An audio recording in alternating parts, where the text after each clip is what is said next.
A very good afternoon to all of you and welcoming you to this webinar that is being hosted by IIL. My heartfelt thanks to IIL for having organized this and invited me to given me an opportunity to share my journey with you in terms of learning innovation. And more so, my heartfelt thanks to my co-panelists and co-speakers, which is Krishna from the CEO of Lethan, with whom I have been having a long journey, and of course Rodney, who has shared his views on the learning solutions that can be put into place. So Krishna has shared his understanding and his innovation with respect to how the learning businesses can look at in terms of a single learner journey. And it has been my privilege to work with him as a solution provider and carve out learning innovative or very innovative solutions along the way. So before I go into the details, let me just share my screen and bring up my PowerPoint. Thank you. Now here I am. So one of the most important things, I think today's topic is about embracing the workforce for the new journey that we are going on. And it's looking at from perspective of workers, skilling and upskilling. So at Sambash, I'm Giri here. I'm the founder CEO of Sambash. We are a a tech enablement platform on the cloud. We provide it as a software as a service. But without further ado, I'll just go down into the journey that we are trying to share here from a perspective of embracing the learning innovations for the workforce. So that if you're seen, the message is about how we look at workers and how do we look at upskilling and reskilling. In Sambash's own journey, we look at it a slightly different perspective. We look at human is not a resource. We look at human as a possibility. And when look into that, we basically are trying to say that it is each one of us have got unlimited potential and possibilities that we can tap into. And as organizational leaders, it becomes our responsibility to see as to how we can really work on it and try to make the best environment possible for our people to deliver. Now, when we look into that's why you see when your team flourishes, your organization thrives. So that's the main philosophy, the emphasis that we're trying to bring to place. That we look at as people. People have to be given an environment where they can keep constantly learning, and as they keep learning, they flourish. And once they start flourishing within their particular workspace or work area, definitely the organization will thrive. And that's the motto that we are working towards. So when we look into this, we basically look at learning innovation as a fulcrum, as a pivot, but it should not be innovation for the sake of innovation. It should lead into a transformation. And this transformation should be an always on active transformation, not a one-step transformation or a transformation defined from period one to period two. It is always ongoing, which should be very active. And that's why every organization has to become a learning organization. And when we make into a learning organization, then the goals of the organizations can be really met, whatever the goals be. And even if you're weathering a storm, you can really weather it well because you have that particular resilience built into the organization in terms of how to overcome this. Ultimately, it goes back to skills that you develop, and there are a lot of soft skills that we also need to develop as we go along. So when you look into learning innovation, the learning innovation has to happen not for the sake of innovation, like I said, it has to happen for the sake because it is related to the industry challenges. So we have seen a lot of challenges that's come up in terms of in the last few years, which has been accelerated more so by the pandemic. There's definitely an underlying theme that's going on, which is the Industry 4.0.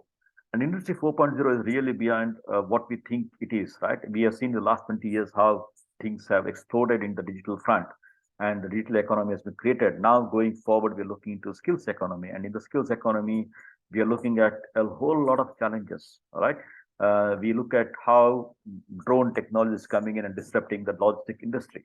And you need people to be trained for such a drone pathway or drone roadway that you can imagine.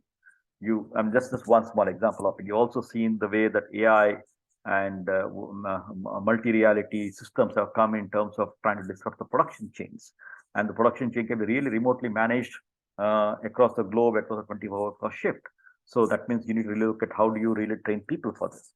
We have also seen how pandemic has come and disrupted the entire way we conduct work, right? And that's a new norm that's been created.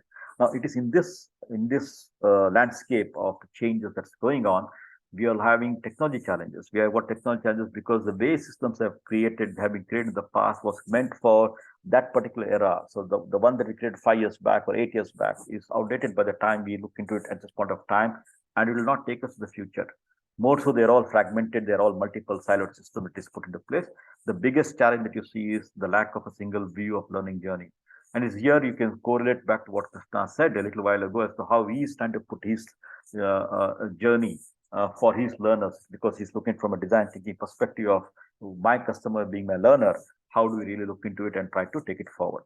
So just a small diversion. So from a Sambash perspective, we serve higher education, we serve personal, professional, and adult education. We also serve corporate workforce learning. And it is in that direction that our learning innovation should be commonly applied to all these three segments that we work in. So apart from the siloed and fragmented system creating challenges, we also have the fact that people are not staying in the job for long now. So we have seen the millennials come into workforce, and this is really a challenge for organization leaders to look at. They work for a year, 2 years in an organization, they take a break, they go on a journey of themselves, and they come back and maybe rejoin the same industry or go to a different industry. So in such cases, the knowledge that has been created by them when they are working for the organization, if it is not created and harnessed in an appropriate way, the company loses on it, and it's to constantly keep trying to just how to keep looking to talent pool, and that's called tribal knowledge, simply because this is a community that exists within the organization, and we need to look at this particular set of communities that is cutting across different domains, different age group, gender group, and all the stuff, and see as to how we can really overcome this challenge of not having created the tribal knowledge. And last, the fourth one is basically look at how this impact is created from the industry 4.0 discussion, the fragmented systems, the tribal knowledge, lack of tribal knowledge, or the lack of harnessing of tribal knowledge is all leading to a lack of seamless learning operations. Simply because you got the fact that whenever there's a change in the industry, and if the operation is not very seamless and is disjointed across multiple systems, you got to keep changing many different systems, or you go into manual operation. Once you go to manual operation, you really can't scale, because you need a lot of manpower, people to come in and be trained to go into those particular roles, a lot of process to be put into place. So this is where you need to really look into in terms of a system which can really go seamless across multiple different parts of the learning journey. But let's not forget the most important, but not necessarily the last, is the learner. And that's where design thinking principle is very, very important. You would have seen Krishna talk about it in terms of his learner journeys, MRTs, and his learning maps, etc., etc. And that should be there for every single organization, right? And that's where we look at from our perspective, where we are in a very unique position today to work, where we can also use our own system for our own transformation. We look at learners. For us as an organization, our learners are our team members, our colleagues. For a professional adult education, it is about the learners who walk through their portals or the online presence systems to come in and say what is to be done in terms of their learning journey. So we have to keep this particular learner at the heart and the core of the journey, because when we scale the operations, we still need to be able to deliver them a personalized learning journey and keep them focused and motivated. Very important, because it's very easy to lose these learners on an online medium, where when you do at scale, the personalized interventions, if it is not in place, will lead to the fact that the motivation level drops and the learning outcome suffers because of that. So with this brief overview of the different industry challenges, of course, there are many more challenges. This is not only challenges. We can look into more details as we go along, right? So with this in place, we need to now, before we go into learning innovation, we need to really look in terms of strategy. And we just spoke about always on active transformation. So the first thing we need to do is to create a culture of continuous learning. Now, when you want to create a culture of continuous learning, it is not just the content that is needed. You also need to look at different sub-strategies or tactical plans that you need to put into place. Most important among them is that every content has to be digital. It can be a multi-reality content, it can be e-learning content, whatever you want to do it. And that content should be micro in terms of the content duration, simply because today our attention span has been impacted due to the deluge of the social media. So we look into content which can be 30 seconds down to 5 minutes, 8 minutes, 50 minutes to the maximum.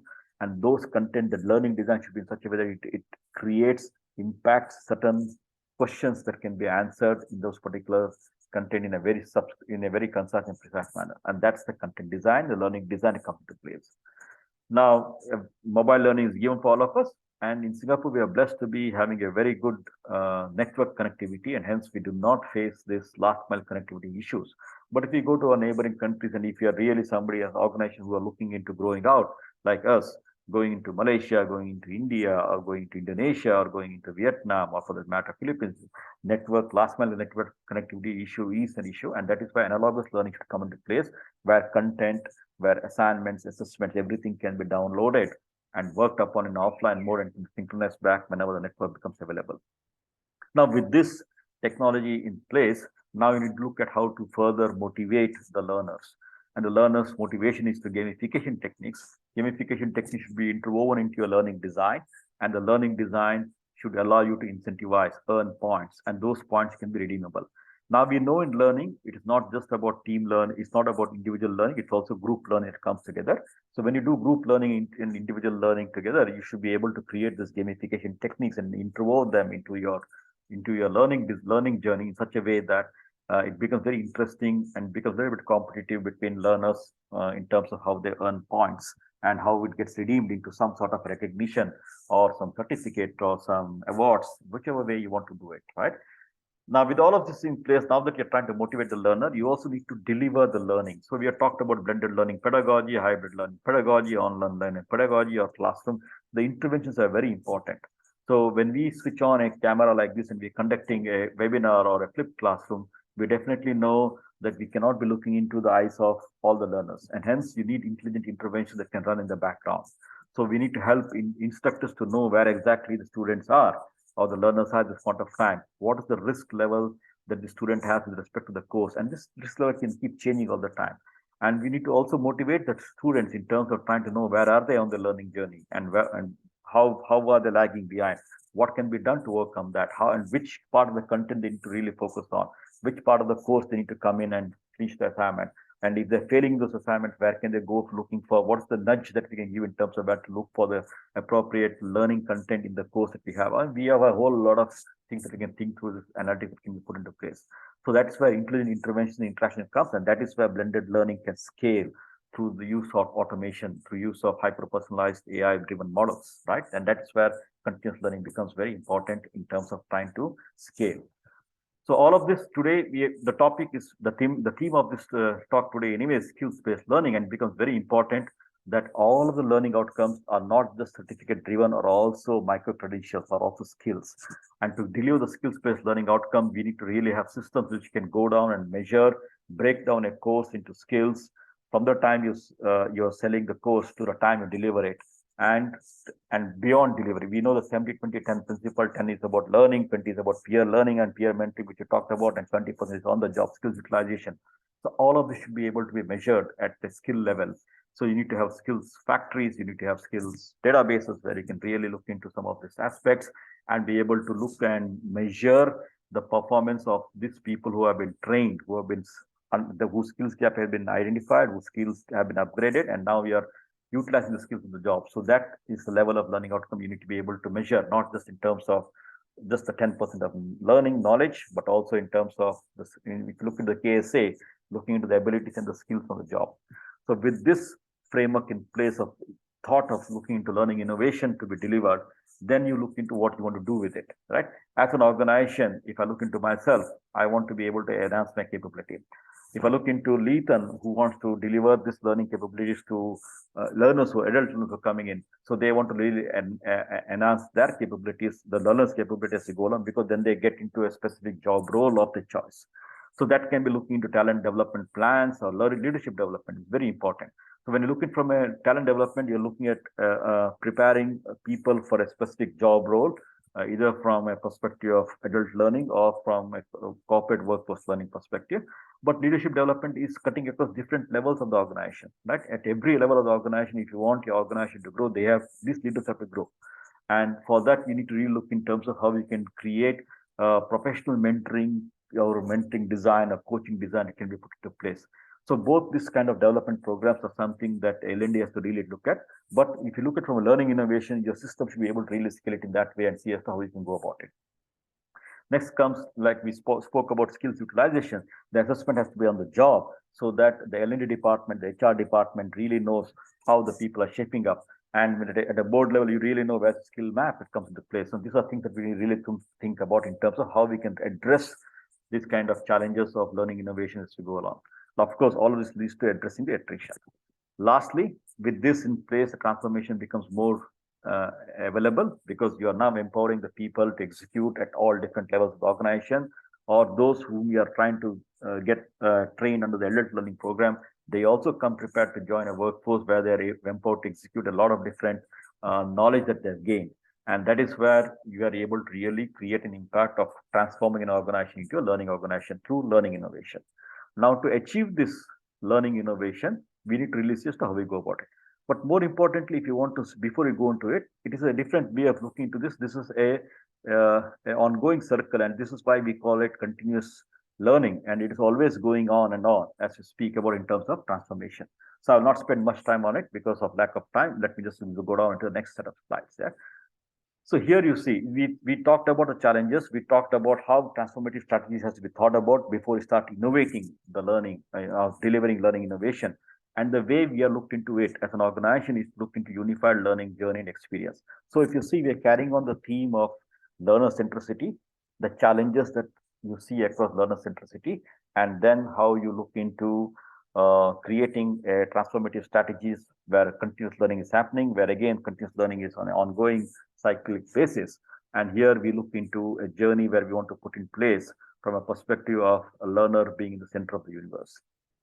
So we have the learners, we have the instructors, we have the learning administrators, we have system administrators, we have external ad hoc adjunct mentors or instructors coming in place to really do specific coaching that can be put into place. Now, when we put it in this way, we have to look at from a perspective of how learning journey and experience should be looked at. So if I look at from a perspective of a professional or adult learning company or a higher education, they have the need to reach out to their learner segments, learners in the external world. They need to really look at marketing themselves and be able to integrate with Facebook and with all different channels, Google ads, whatever we want to call it, run the campaigns, be able to create the leads and bring it in. And at the same time, you need to be able to look at the fact that what's the effectiveness of the campaigns, marketing campaigns, by product, by regions, by sub campaigns, by channels, by marketing agent, by sales agent, and therefore leading to the fact that you also look into the cost of return on the leads, cost of return on the campaign, through cost of leads, through cost of opportunity conversions, and to cost of customer or learner acquisition that you do. If you flip it from a digital, if you flip the digital outreach from a perspective of corporate workforce learning, then it's a digital enrich, because you want to make your system, all your catalog available, and there are needs that your L&D can map up, but your employees, your people can also come and take up courses of their own choice, can submit their requests for approvals, their managers can approve it, and it can flow down to L&D, and you can see as to how you can look into getting them on board. So all of this requires you to have the ability to have a very diverse system of being able to create catalog, price it for the external world, cost it for the internal world, and be able to track on a real-time basis how things are progressing. Of course, admissions is the next step where it comes in. In admission, you have to be very clear in terms of making it simplified, because you're bringing in the leads. Once you bring in the leads, you should be able to really make the admission process into multi-step, rule-driven processor. Otherwise, you create a 6-page admission form, the lead is lost, right? Internally, you also need to see as to how you can float the approval. So a whole lot of things you can think of automation and innovation that comes down there, and simplifying the needs of having to move reams of paper and being able to use technology over here. That's another innovation that you can think of. Of course, in terms of the professional education, and if you look at higher education, there's a lot of back office work that comes into place in terms of subject management, course management, cohort management, definition, exam management, examination also as facility management. You need to also look into invigilation management, and you have got finance requirements where you have to look into invoicing, receipts, collection of payments for individuals and for corporates, where corporate sponsored candidates come into place. You also need to be able to have deferment, withdrawals, etc. So a whole lot of challenge comes into place. So this is also impacting after how you create a single view of the learner journey, right? So this comes into place as you go along. But from a learner perspective, not only the back office interacts with them, but they also land up in the blended learning or the hybrid or the online learning pedagogy. So here you see the fact that you need to have a virtual campus. You need to be able to create a courses of any different kind of learning designs, and be able to create question banks or assessment banks where you're able to put up different questions of different formats, from the simplest one of multiple choice to the most complex one of mathematical based questions or science based equations that can be asked to be resolved or to be answered. You can also have open response questions. You can also have timed exams. You can also have the ability to look in terms of conducting a mix and match of auto-graded and staff-graded exams, or you can also have the ability to put in prediction-based auto-scoring or suggestive scoring into place. So a whole lot of things that you need to think of, and there's a lot of things that come to place. If you go one more step further, you can also think of online proctoring, and this proctoring doesn't have to be requiring invigilation. It can also be based on stream-based analysis of the analysis of the streamed data that's coming in terms of every learner's computer and seeing as to how the proctoring can be managed. A whole lot of innovation can be thought about in this perspective. Now we have seen the fact that in the online learning world, like I'm now talking to you guys, but we're not able to really keep an eye-to-eye contact. And that's why mentoring, hyper-personal mentoring becomes very important. I think Krishna would have shared a little bit of more details about how it's implemented in terms of virtual mentoring that comes to place. So it's all about keeping the learner on track and learner focused in terms of trying to deliver their learning outcome, which they enroll the course for. Now, hyper-personal mentoring is where AI systems come into place. More than that, you can keep the learning interventions automated. It also helps the blended learning pedagogy to scale.